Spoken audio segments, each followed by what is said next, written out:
नमस्कार, सूजस बुलेटिन में आप सभी का स्वागत है। मैं हूं आपके साथ निशा शर्मा। चलिए खबरों की शुरुआत करते हैं, लेकिन उससे पहले एक नजर हेडलाइंस पर। मुख्यमंत्री भजनलाल शर्मा की अध्यक्षता में उच्च स्तरीय बैठक। 3 आपराधिक कानूनों के प्रभावी क्रियान्वयन में संसाधनों की नहीं होगी कोई कमी। राज्य स्तरीय किसान सम्मान समारोह में प्रधानमंत्री नरेंद्र मोदी ने कहा कि कृषकों का उत्थान है विकसित भारत की कुंजी। मुख्यमंत्री भजनलाल शर्मा ने किसानों के सशक्तिकरण के लिए बजट में की कई अहम घोषणाएं। राज्यपाल ने बीकानेर स्थित अभिलेखागार संग्रहालय का किया अवलोकन, ऐतिहासिक धरोहरों को सराहा। गर्मी में बिजली संकट से बचाव, अतिरिक्त मुख्य सचिव ऊर्जा ने उपभोक्ताओं को निर्बाध आपूर्ति का दिया आश्वासन। खाद्य सुरक्षा दल की बड़ी कार्रवाई, बिना लाइसेंस होटल्स की रसोई सील, खाद्य नमूने जांच के लिए आगे भेजे। मुख्यमंत्री भजनलाल शर्मा ने कहा कि राज्य सरकार प्रदेश में बेहतर कानून व्यवस्था के लिए पूरी प्रतिबद्धता से लगातार काम कर रही है। उन्होंने गृह विभाग को नए कानूनों के प्रभावी क्रियान्वयन के लिए कई आवश्यक संसाधन मुहैया कराने के निर्देश दिए हैं। इस बैठक में भारतीय न्याय संहिता, नागरिक सुरक्षा संहिता और साक्ष्य अधिनियम के क्रियान्वयन पर चर्चा की गई। वहीं श्री भजनलाल शर्मा ने गृह विभाग में रिक्त पदों को शीघ्र से शीघ्र भरने और कर्मचारियों को नए कानूनों का प्रशिक्षण देने के भी निर्देश दिए हैं। साथ ही भजनलाल सरकार ने अपराधियों की संपत्तियों को जब्त करने और उनके फिंगरप्रिंट्स लेने की भी बात की, ताकि उनकी निगरानी और नियंत्रण भी किया जा सके। वहीं मुख्यमंत्री ने आगे ये भी कहा कि पहले अपराध करने वालों को 1/3 सजा के बाद रिहा करने का प्रावधान है और ऐसे मामलों में जल्द से जल्द निर्णय भी लिया जाएगा।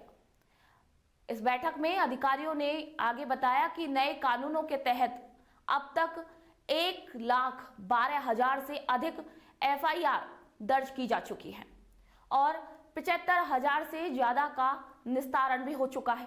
वही बैठक में गृह राज्य मंत्री श्री जवाहर सिंह बेड़म, मुख्य सचिव श्री सुधांशु पंत और अन्य वरिष्ठ अधिकारी भी इस बैठक में मौजूद थे। प्रधानमंत्री नरेंद्र मोदी ने सोमवार को बिहार के भागलपुर में आयोजित किसान सम्मान समारोह को संबोधित करते हुए ये कहा कि केंद्र सरकार किसान कल्याण को अपनी प्राथमिकता मानती है। वह पीएम ने यह भी कहा कि केंद्र सरकार किसानों को बेहतर से बेहतर बीज, सस्ती और पर्याप्त खाद, सिंचाई की सुविधा और पशुओं का रखरखाव, आपदा से सुरक्षा और उनकी आय बढ़ाने के लिए भी हर स्तर पर अपने तरीके से काम कर रही है। प्रधानमंत्री ने यह भी बताया कि सरकार का उद्देश्य विकसित भारत बनाने के लिए किसानों, युवाओं और महिलाओं के कल्याण के लिए प्रतिबद्ध है। इस अवसर पर प्रधानमंत्री ने बटन दबाकर प्रधानमंत्री किसान सम्मान निधि के तहत 9.80 करोड़ किसानों को 22,000 करोड़ रुपए की राशि भी ट्रांसफर की। प्रधानमंत्री ने यह बताया कि पीएम किसान सम्मान निधि योजना को 6 साल पहले शुरू किया गया था और अब तक 3.70 लाख करोड़ रुपए सीधे सीधे किसानों के खातों में पहुंच चुके हैं। प्रधानमंत्री ने फसल बीमा योजना के बारे में भी जानकारी दी, जिससे आपदा के समय किसानों को बीमा क्लेम दिए गए हैं। इसके अलावा लखपति दीदी योजनाओं के तहत भी अब तक 1.25 करोड़ महिलाएं इसका लाभ उठा चुकी हैं। प्रधानमंत्री ने यह भी बताया कि भारत अब तक दूध उत्पादन में दुनिया में पहले स्थान पर है और कृषि निर्यात में भी काफी वृद्धि हुई है। प्रधानमंत्री ने केंद्र सरकार द्वारा मछली पालकों के लिए किसान क्रेडिट कार्ड की सुविधा शुरू करने का भी उल्लेख किया। कृषि उत्पाद अब वैश्विक स्तर पर भी काफी आगे पहुंच रहा है। इसके साथ ही उन्होंने केंद्रीय बजट में किए गए ऐलान जैसे पीएम धन धान्य योजना की शुरुआत, 100 कम फसल उत्पादन वाले जिलों में कृषि उत्पादन को बढ़ावा देने के लिए भी विशेष रूप से अभियान और 10,000 किसान उत्पादन संघ यानी कि FPO के लक्ष्य को पूरा करने के बारे में भी जानकारी दी। मुख्यमंत्री भजनलाल शर्मा ने जयपुर से BC के माध्यम से कार्यक्रम से जुड़ते हुए ये कहा कि राज्य सरकार किसानों के कल्याण के लिए पूरी तरीके से समर्पित है।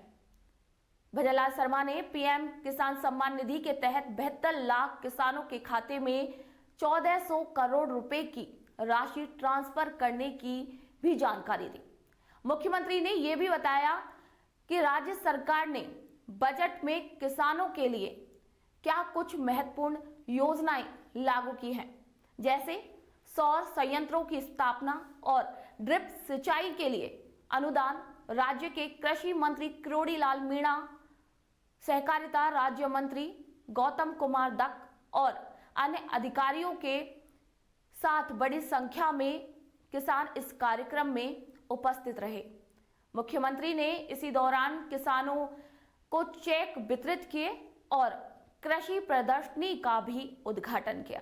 राज्यपाल श्री हरिभाऊ बागड़े ने सोमवार को बीकानेर स्थित अभिलेखागार के संग्रहालय का अवलोकन किया।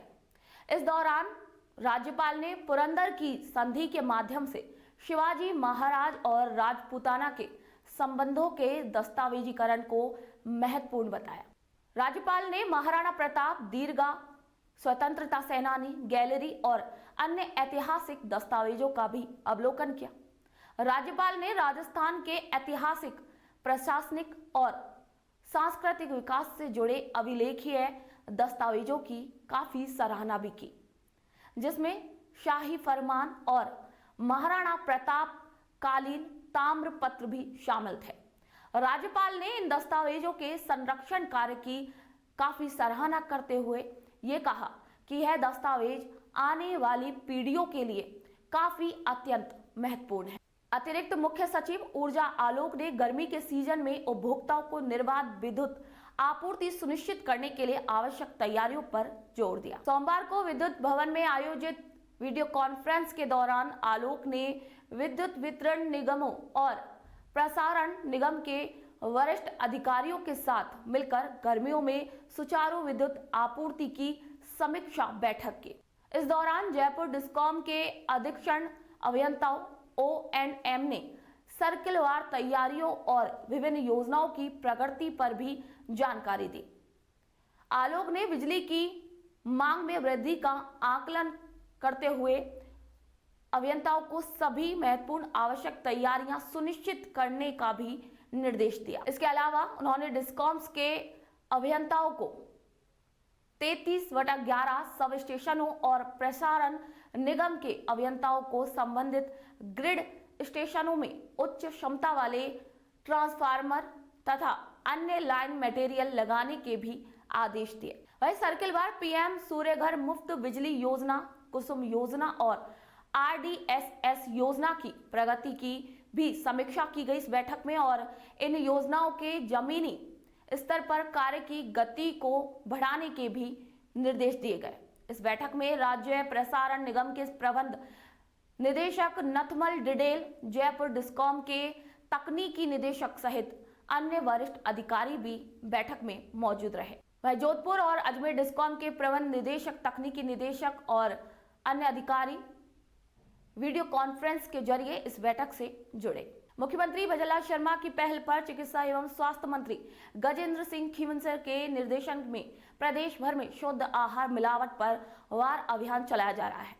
खाद्य सुरक्षा आयुक्त H. गोइटे के निर्देशों और अतिरिक्त आयुक्त खाद्य सुरक्षा एवं औषधि नियंत्रण श्री पंकज ओझा के सुपरविजन में सोमवार को मुख्य चिकित्सा एवं स्वास्थ्य अधिकारी जयपुर द्वितीय की खाद्य सुरक्षा अधिकारियों की टीम ने अजमेर रोड पर देवलिया और मोखमपुरा स्थित लक्की होटल्स में निरीक्षण और खाद्य नमूनीकरण की कार्रवाई की। वहीं ओझा ने बताया कि निरीक्षण में यह पाया गया कि फर्म बिना फूड लाइसेंस के खाद्य कारोबार कर रही थी। फर्मों को लाइसेंस जारी होने तक तत्काल प्रभाव से कारोबार बंद करवा दिए गए हैं। साथ ही दोनों प्रतिष्ठानों से पनीर और ग्रेवी का नमूना लेकर लैब में जांच के लिए आगे भेजे गए हैं। वही रिपोर्ट आने के बाद खाद्य सुरक्षा और मानक अधिनियम 2006 और नियम 2011 के मुताबिक अग्रिम कार्रवाई की जाएगी। वही निरीक्षण में फर्म्स की रसोई में बदरंग दीवारें, टूटा फर्श, गंदे बर्तन, बिना जाली के खुले हुए दरवाजे और खिड़कियां व गंदगी फैली हुई मिली।